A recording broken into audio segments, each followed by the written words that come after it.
but it's certainly that time. So if you're ready, we'll go. Let's go. All right. Well, good afternoon to all of you, and welcome to the fourth episode of Sports Talk 757. I'm your host, Claudel Clark, Executive Director of the Hampton Roads Sports Commission.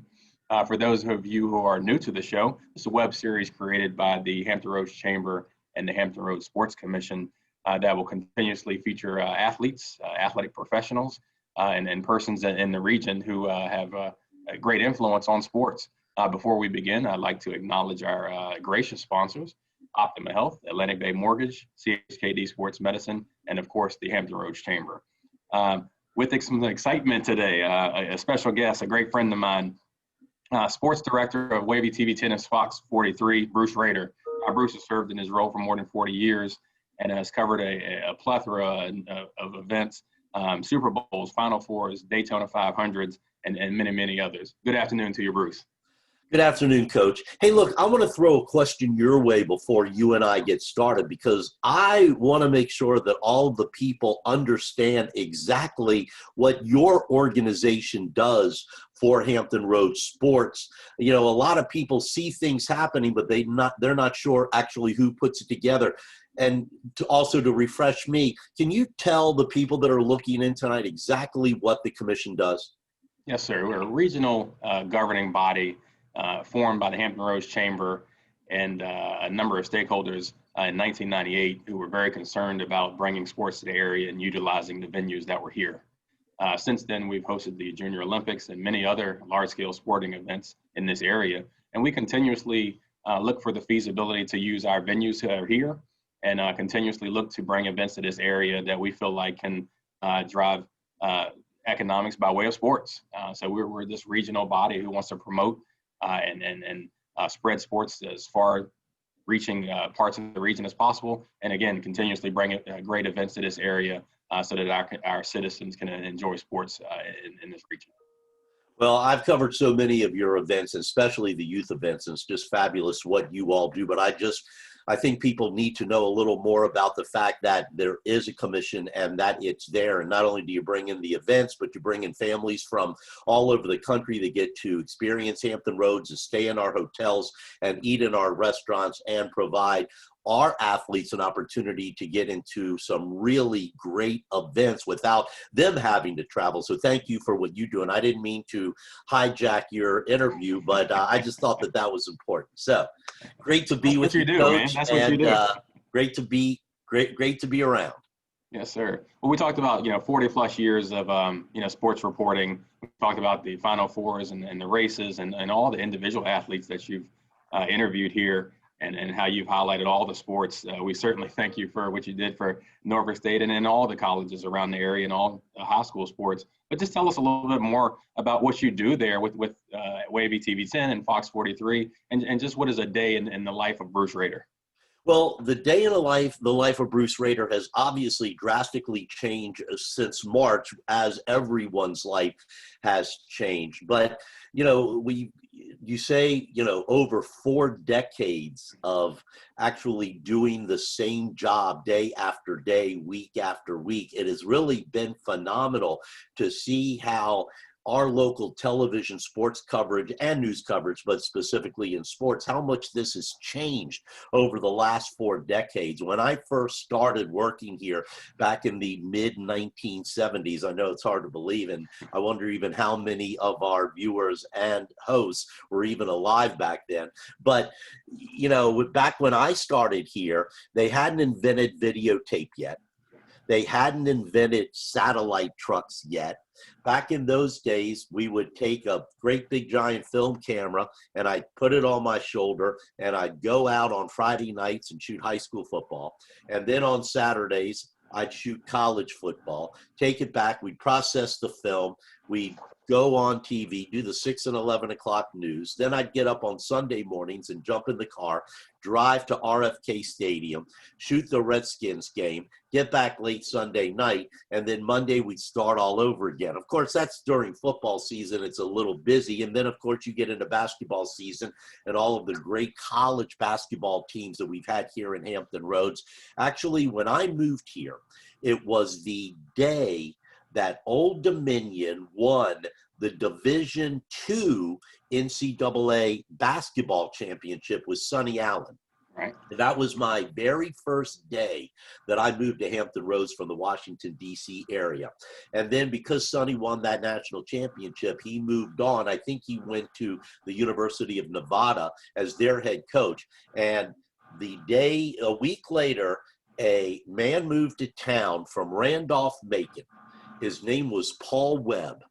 And he became the new basketball coach at Old Dominion. And then, of course, he's a legendary Hall of Fame figure. But a lot has changed, back over these 40-year periods. But the whole idea is the same, and that is to customize our sports so that the people in Hampton Roads get the coverage that they want. Now, it's a little different than a lot of markets because we are, as you know, a very transient market because of our military, also because people moving in and out, just like I did. I'm not a native from here. Everybody has a favorite team. Everybody has a favorite sport. So it's a fine line to be able to cover what the people specifically want to keep everybody happy, and you really can't. But with the growth of cable sports over the years, it's helped me a little bit because my feeling is this. Look, if you are a Minnesota Viking fan and you live in Hampton, or you're an LA Rams fan and you live in Chesapeake, you're probably not going to get coverage from those specific teams on your local newscast. So what I kind of do is that I let ESPN and all of the other national sports networks deal with that, and I try to just zero in and give our local viewers local sports, whether you like it or not. And that's sort of what I do. So for all the people that say, why doesn't he talk about every NFL game? Well, you can get that other places, but in this market, and we do research, obviously, so we know what people that live here, the vast majority of people that live here, want. So this has always been a Redskins market, and our coverage of Old Dominion, Norfolk State, Hampton University, William and Mary, Christopher Newport, Virginia Wesleyan, you're not going to get that every day on ESPN, but that's the kind of stuff that we try to center on. And of course, high school sports, which is something that's always been very dear to my heart. I had even mentioned to a friend of mine who works for the Virginia High School League, and I told him in September, this is the first September in a half a century that I have not covered high school football on Friday nights, because I started in Virginia. I started high school sports in Northern Virginia back in 1972. And every weekend, this September, I always covered high school football. So this is the first time in 50 years that I haven't covered high school football. And hopefully I will be able to do that in February if things work out. Well, good. So you're talking about so much history. And such great history, a lot of things many of us did not know. Who was your very first, or what was one of your very first interviews with?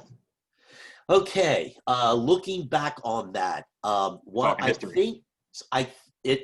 think that my very first interview was I was living up in Washington, and I was doing a radio show. I wasn't in television yet. I was doing a radio show for a local radio station in Washington, sports station WINX, and the Baltimore Bullets came to Cole Fieldhouse at the University of Maryland, and they played an exhibition game, preseason exhibition game with the Lakers. And I remember that, and I went there, and after the game, I went into the locker room, and my first interview was with Jerry West. Wow. And then I went into the Bullets. Now, remember, this isn't the Washington Wizards. This wasn't even the Washington Bullets. This was the old Baltimore Bullets. Okay. And I went into the locker room, the Bullets locker room, and I did an interview with Wes Unseld. And so I guess that those were my very first two interviews that I ever did. And I mean, when you're talking about Hall of Fame greats like that, they kind of stick out in your mind. Right.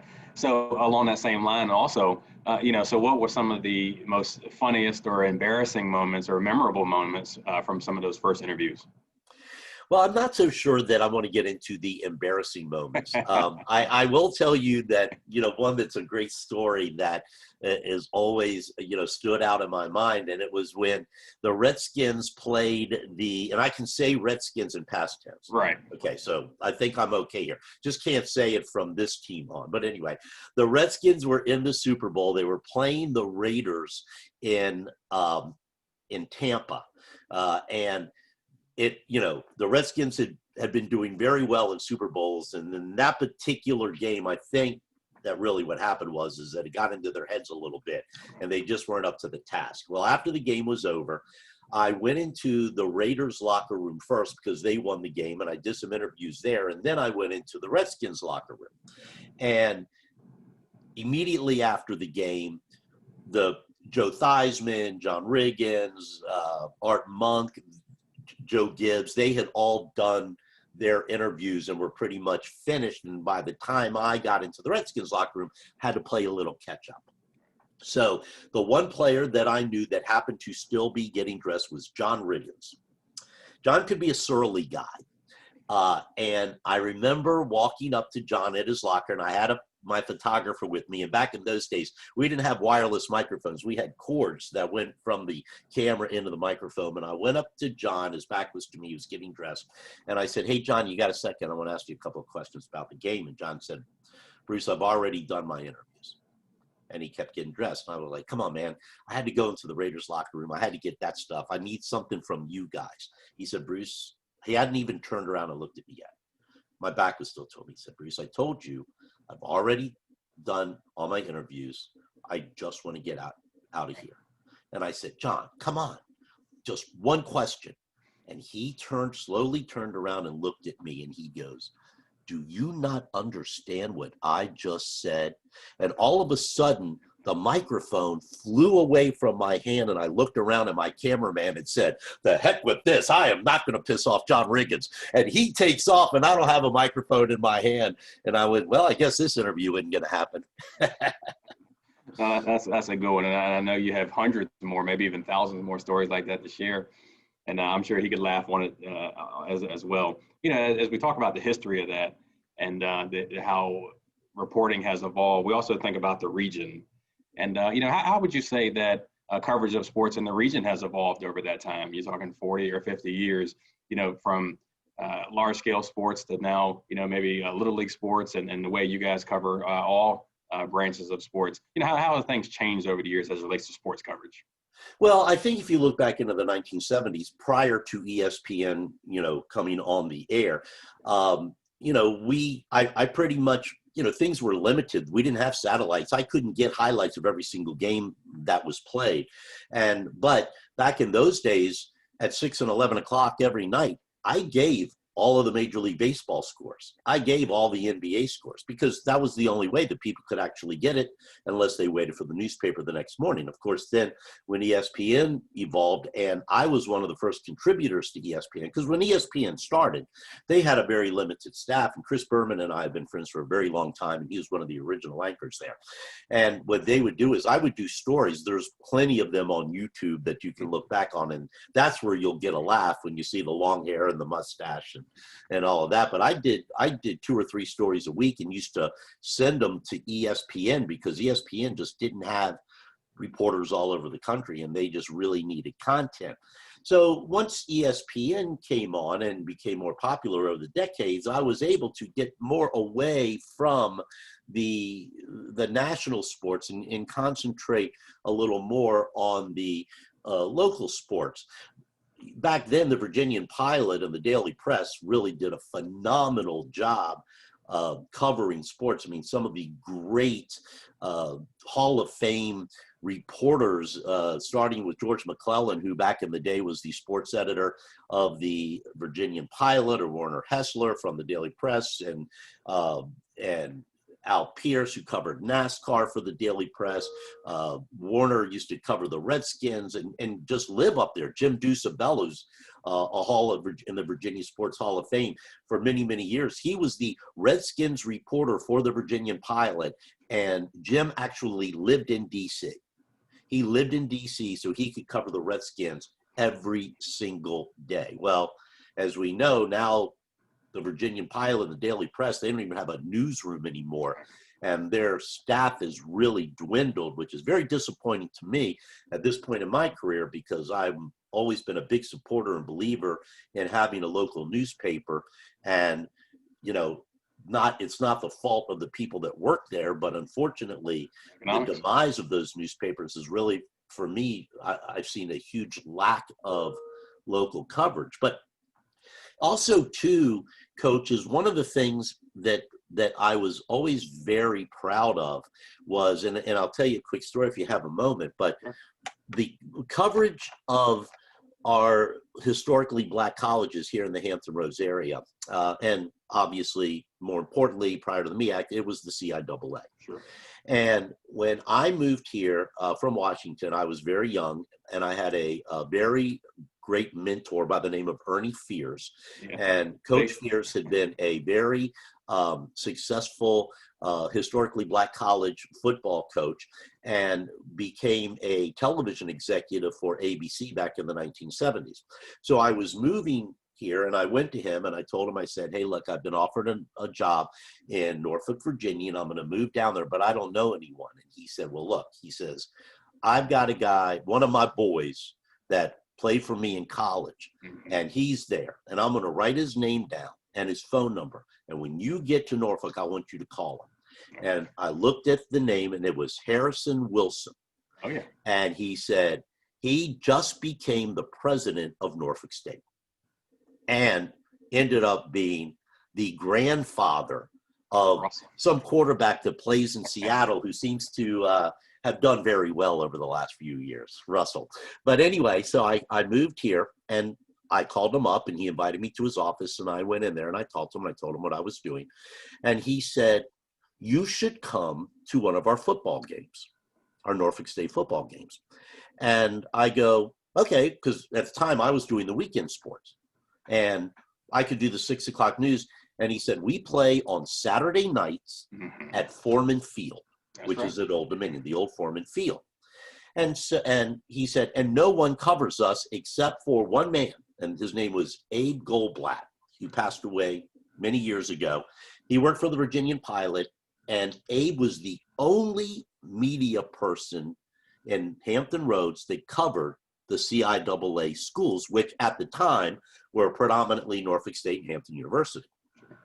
I show up, I do the 6 o'clock news, I get in the car, I drive to Foreman Field, I get there. There are 20,000 people at Foreman Field, and there's another 5,000 people waiting outside that can't get in. And I go in there with my camera, and I shoot the game, and then usually I could only stay till probably halftime because I had to drive back to the station and develop the film and put it on TV.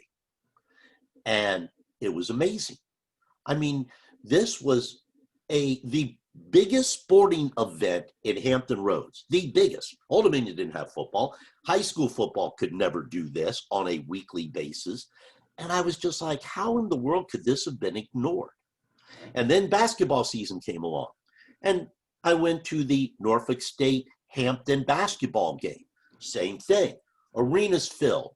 You can't, there are 1,000 people outside begging to get in. And so I went to my people after a couple of years, and I said, hey, I want to put the Norfolk Hampton basketball game live on WAVY TV. And they go, we've never done anything like this before. I said, I'm telling you, I said, the ratings will go through the roof. And they said, okay, well, we'll do it, but you've got to do the play-by-play. Okay. And I said, okay, great. I'll do the play-by-play. I'd never done play-by-play before, but I said, I'll do it. So then I thought, well, I need somebody to sit next to me to help me out, a color analyst. Okay. I was trying to figure out, I couldn't figure out who to call, but there was one person that I knew about basketball and knew about CIAA. His name was Bobby Dandridge.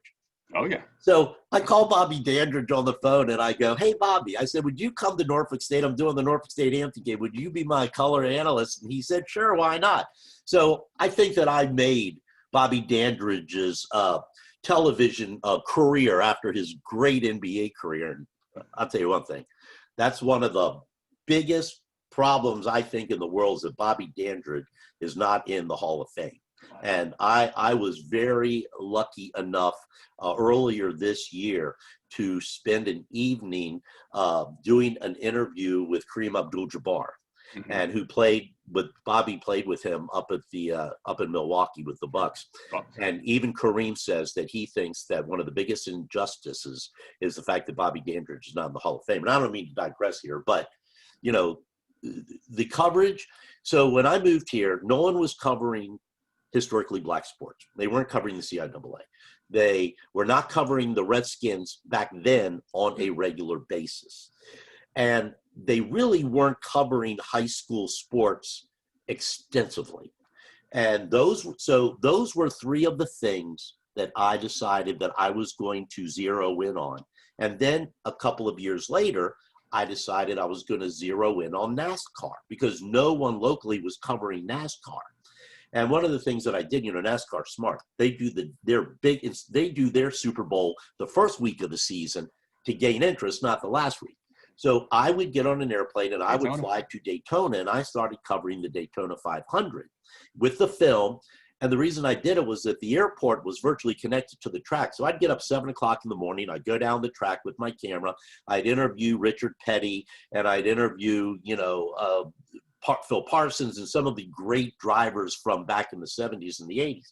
And then I would take the film and I would drive over to the airport and I would fly it back to Norfolk. They'd pick it up at the airport. They'd develop the film, and then it'd be on the 6 o'clock news. Wow. And I'd be standing there, and people were like, wow, how can he be in Daytona? And it's on the 6 o'clock news and on the 11 o'clock news. Now, of course, remember, this is before videotape and before satellite trucks. This was all film. So then when they invented videotape, well, now I didn't have to get the film to the airport at 10 o'clock. I could wait and get it there at 1 o'clock. And then, of course, when they invented satellite trucks, then we could do it live. And I did 35 straight Daytona 500s. And I can't remember how many CIAA basketball tournaments until I eventually became the host of the CIAA basketball tournament coverage on ESPN. And then one of the great honors in my life was that I was the first white person ever inducted into the CIAA Hall of Fame, which is honestly one of the greatest honors that I ever had, that they entrusted me with that position. Well, Bruce, what great history. Just a break in the action for those who are just tuning in. Sports Talk 757 here with your host, Claudel Clark, Executive Director of the Hampton Roads Sports Commission. And we have guest Bruce Rader, who shared some just great history with us, things I knew of and things I did not know of. Wanted to acknowledge our sponsors again, Optima Health and Atlantic Bay Mortgage, CHKD Sports Medicine. And we're just having this great conversation with Bruce Rader about the history of sports in this area, sports reporting, and some of the things he's encountered as we know him to this day. Some of the things that have happened, Bruce, obviously we see a lot of athletes nowadays using their platforms and using their publicity and using the popularity that they've gained and status that they've gained to bring light to issues that are going on in the nation. And if you would, share some of your thoughts about that and the benefits and maybe some of the negatives that you see in that. Well, you kids today and your fancy iPhones, it's a lot easier to do that. And I think it's wonderful that all of our young people are actually feeling, reaching the point where they believe that they can go out and express their thoughts about social problems and things like that they were never able to do. I'm sure probably when you were coaching at Norfolk State, you probably had to sit down with your players and say, look, you are representatives of the university. I don't want you guys going out and saying anything that could embarrass Norfolk State and embarrass our program. And themselves. Just like we would tell our children the same thing, but it's a different time now, and especially on the professional level. And let's face it too, is that the same thing happened, if not more, on the professional level, because, you know, prior to even the last few years, if you said anything controversial, you were considered by the masses of being a malcontent or a troublemaker. And a lot of the teams didn't want players like that on their teams. First of all, they didn't understand what they were trying to say. And also they were worried because it's all about the money. You know what I say? When they say it's not about the money, it's always about the money. And these teams did not want to lose fans because they had a radical, you know, player on their team that was saying things that they didn't think that everybody would agree with. Well, now what I think is happening is, well, I know what is happening is that athletes, especially professional athletes that are making a lot of money, they're like, you know what, the heck with you guys. This is our show. You're making money because of us, and we don't care what you think.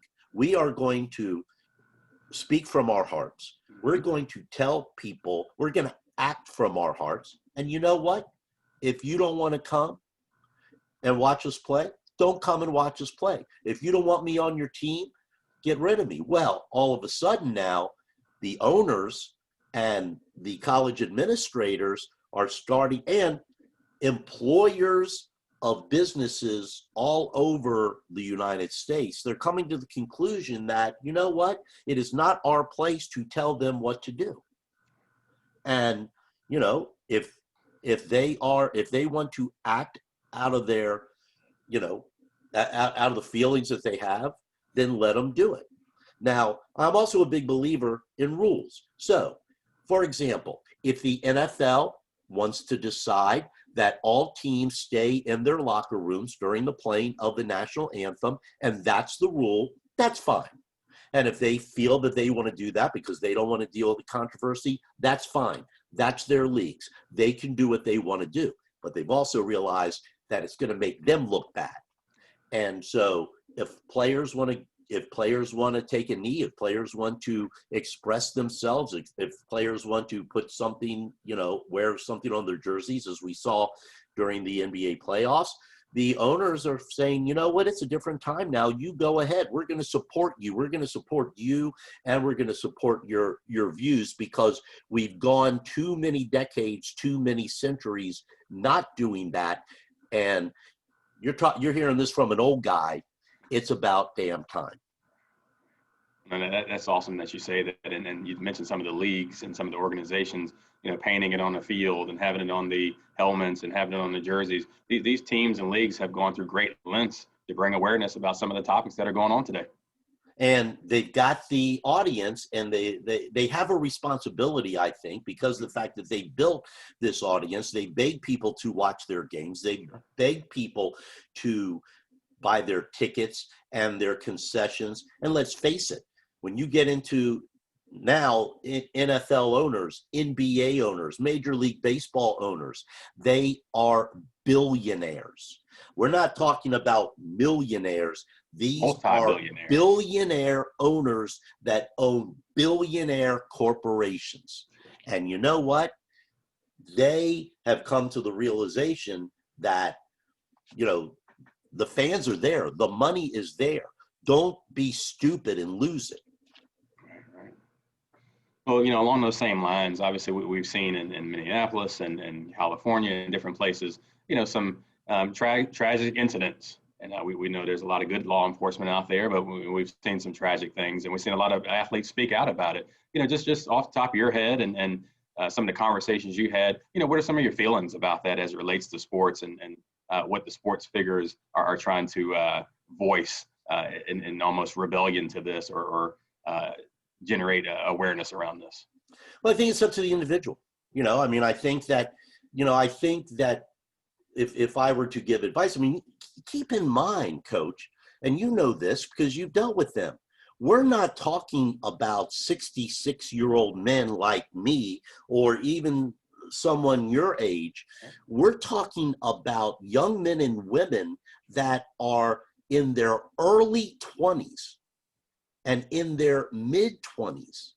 They're probably getting advice from their 45-year-old parents who are probably saying to their kids, hey man, you got to be careful about what you say. If I said what you said 20 years ago, they would have kicked me off the team. They would have cut me.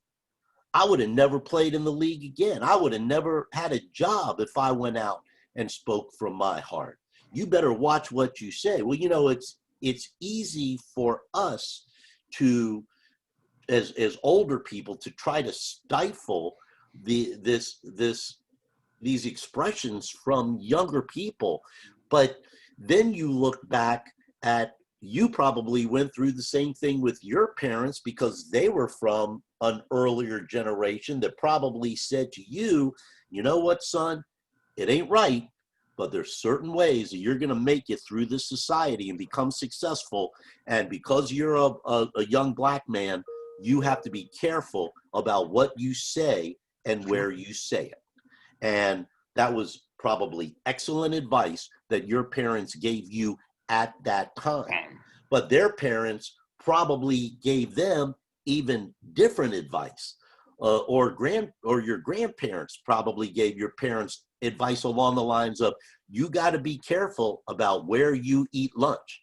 You got to be careful about what hotel you stay in. You got to be careful about what water fountain you drink from, or else you're going to find yourself in trouble. And then it moved on, you know, after that in the 1960s when it wasn't that bad anymore. Well, now these young people today, they feel they've got the money. They realize their power. And as your grandparents and as your parents, now what they're saying is, you know what? Don't tell me where I can go, what I can do. You don't have a problem with me making you billions of dollars when I go out on the field, but yet you want to tell me that I can't express myself? Hey, you know what, coach? It's a different time. And there are a lot of older people today, just like there were older people in the 1940s and the 50s and the 60s and the 70s, and they don't like change. Well, you know what? Changes are coming. And it's been coming, but just in different levels. And who knows when my children are adults and you know, what's going to happen with that. Certainly. You know, along those same lines, we talk about here in the chamber, providing opportunity. I know you've done many of those things there. Obviously, as a college coach, providing opportunity for young people. You know, but what do you see as it relates to aspiring professionals in your field? It could be minority, could be majority. But what's one of the keys to a person who's aspiring to be in your field to become a successful reporter? Along these same lines, we talk about diversity and inclusion and opportunities for young people and opportunities for minorities. You know, what are some advice that you have to give to persons who want to follow in your footsteps? Well, I think, first of all, I think you have to sort of look at the way things are changing. I mean, look at the newspapers. If you would have told me 20 years ago that there's a possibility that there would not be a newspaper in Hampton Roads, I would have said, you're crazy. Right. And then as the internet, you know, expanded, and now people believe that there are, that the advertising opportunities are not, people aren't reading the newspaper as much. And so because of that, they're switching their advertising dollars. Again, it always gets back to the money. They're switching their advertising dollars from the newspaper to the web. Well, now all of a sudden, becoming a newspaper sports writer may not be the direction that I push my children to. And I've got 15-year-old boys who in 4 years are going to be going to college, and then within 8 years they're going to be wondering, you know, what should I do for a profession? And I have a son that loves sports, and I think that he would love to follow in my footsteps. But, you know, coach, things change so much, you know, and so quickly. I mean, it's very hard. I mean, I can't predict the future. But one thing that I will say that really I think helped me in my life is that being in television for so long, television has always had an oversight by the Federal Communications Commission, by the FCC. And there, if you were to keep your television license, you had to be, you had to follow some rules. And one of those rules were diversity.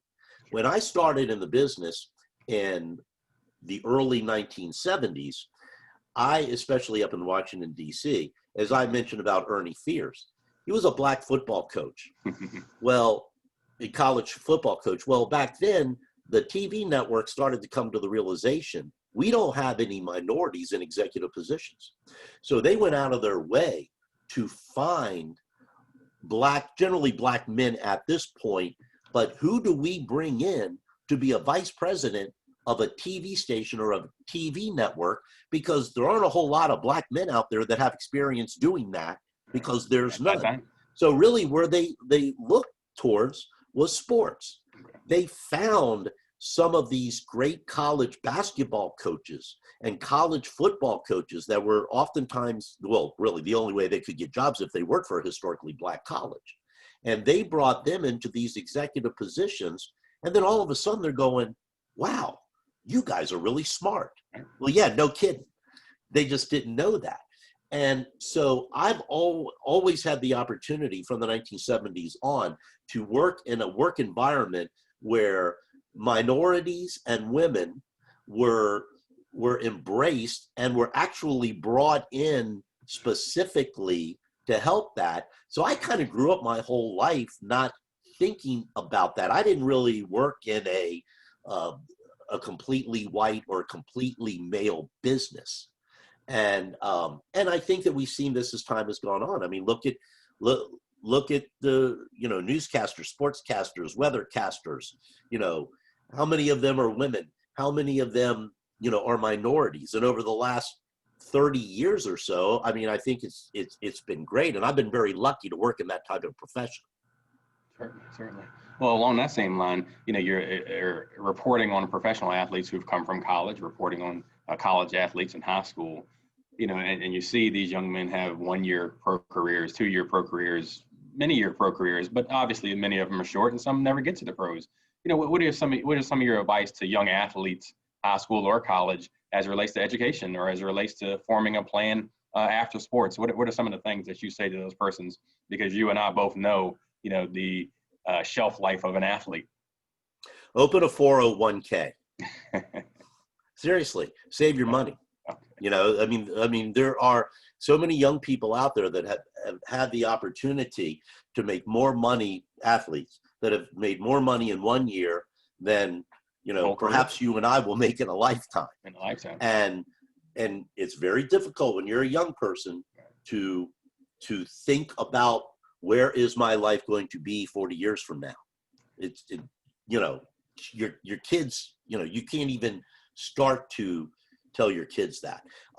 But, more and more, and as a coach, I know the type of coach you were and how you were such a great mentor to your athletes, but there's a lot of responsibilities, I believe, that the coaches and the universities, that they really have to help their athletes realize what they need to do to provide for the future. Absolutely.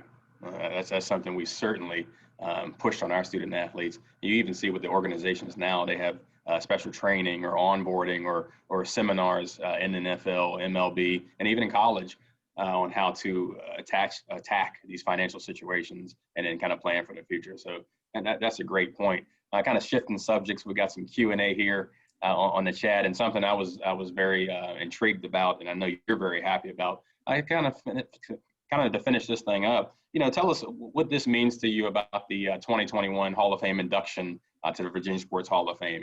What has that meant to you, and how excited are you about that? Well, I'm extremely excited about it. It was supposed to have happened last spring, unfortunately in April, and it happened right after the COVID pandemic, really kicked in. So obviously, for safety reasons, it was postponed, and our fingers are crossed that we will have that induction ceremony coming up in April at the Virginia Beach Town Center. One of the things is that I'm extremely grateful to be inducted in a class, and I'm not going to go through everyone, but included with David Wright, who is probably, going to end up as being the greatest baseball player ever to come out of the state of Virginia and Hampton Roads, although we have had so many. That's hard, but right now I think David's probably pretty much at the top of the list. And also, and I knew David when he was in high school and his family. And another fella that I knew when he was in high school, D'Angelo Hall, who went on, to have an All-American at Virginia Tech, and of course have a great NFL career, and is now doing the radio broadcast for the Washington football team. But just to be in a group amongst those two, especially two guys that I watched and knew and have talked to over the years since they were children, and now they're grown up and married with their own kids, it means a lot. But Claudel, I am a big believer in having a avenue so that my children and other young people will always be able to look back on the incredibly rich sports history of the state of Virginia, and locally for us here in Hampton Roads. And the Virginia Sports Hall of Fame provides that opportunity. I was involved in the Hall of Fame since the men in Portsmouth that came up with the idea back in the 1970s came up with it. I was there the day that they opened the great Sports Hall of Fame building on High Street in Portsmouth. And so I've been involved, with the Hall of Fame. I have been the master of ceremonies for probably about 30 of the Hall of Fame induction ceremonies, which is just a fabulous night for me because I'm always, there with all of these phenomenal athletes over the years who many have become, my good friends, and to be the person that actually handed them their plaque. Wow, tremendous honor. It just means a lot to me. And you don't get a lot of sportscasters in the Hall of Fame. So to be able to do that and to be able to be a part forever of our great athletic history in Virginia and Hampton Roads means a lot. Wow. Well, and I hope everybody comes to the Hall of Fame weekend for the big party on Friday night at the Westin Hotel, and then the induction ceremony on Saturday night. Obviously, we have tremendous respect for the Virginia Sports Hall of Fame, a partner of ours, and Will Driscoll and his team do a great job over there. Bruce, we just can't thank you enough for your time today and sharing those great stories and that great history and that great insight. What valuable knowledge that you've kind of bestowed upon us today, and those who are listening with 40 plus years of what you've been doing in this area to provide exposure for sports. Very similar missions as the Sports Commission, just providing that exposure and making sure that sports gets out to every corner of our region. So we do appreciate that. Please mark your calendars out there. Those who are participating on the 28th, we'll have Ricky Ronnie, head football coach from Old Dominion, doing great work there, kind of sidelined this year, but he'll be back at it. Then also in conjunction with Virginia Sports Hall of Fame and CHKD, on October the 27th, we'll have a mental wellness forum, pandemic playbook. Obviously, COVID has wreaked havoc on our local sports, so we'll see how that's impacting our youth athletes. For more information on these upcoming programs and Sports Talk 757 and the Sports Commission, please visit our website at hamptonroadsports.org. And thank you, Bruce. Thank you to our participants, and all of you all stay safe and have a good afternoon. Well, thank you, Coach. And hey, tune in to see Ricky Ronnie. I was just with him a couple of weeks ago, and he's a phenomenal young man. He's a great storyteller himself, and he's going to do a great job at Old Dominion. Good. Well, best of luck to you. Thank you for all your help and all your coverage and all that you do in the region. We'll see you tonight at 6. All right. Yes, sir.